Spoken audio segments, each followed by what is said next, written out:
Hey, it's Chuck Harris with Cross Trails Cowboy Ministry. Back in Old West times, there was an outlaw called the Silent Bandit. And he was pretty adept at going in and stealing stuff and getting out without anybody even knowing. You might think that's where he got his name, but the truth is he was actually born both mute and deaf. Well, he had a real illustrious career, that is, until he stole almost $1 million off a train sitting still at the station one day. Problem was he stole from the wrong businessman. Now this businessman wasn't exactly above boards himself, and he had the old Silent Bandit tracked down before the end of the week.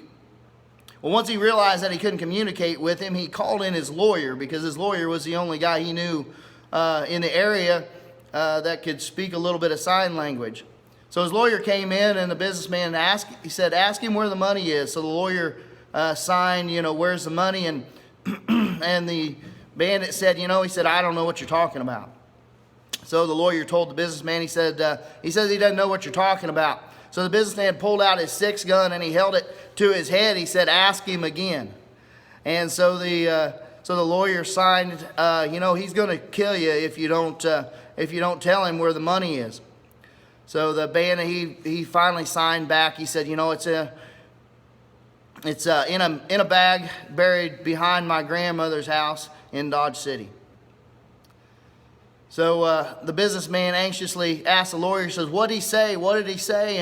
And the lawyer said, well, he said, you don't have the guts to shoot him.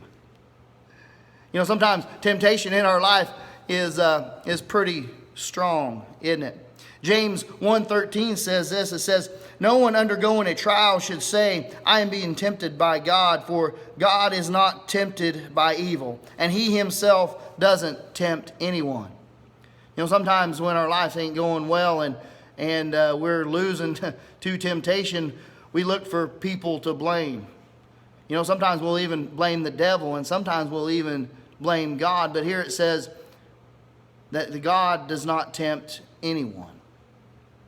So our temptation comes from inside. The devil may use it against us, and he may prey on that temptation, but our temptations come from inside of us. So the first step in avoiding that temptation is knowing the source of the problem, right? That's all I got. Sermon in a minute.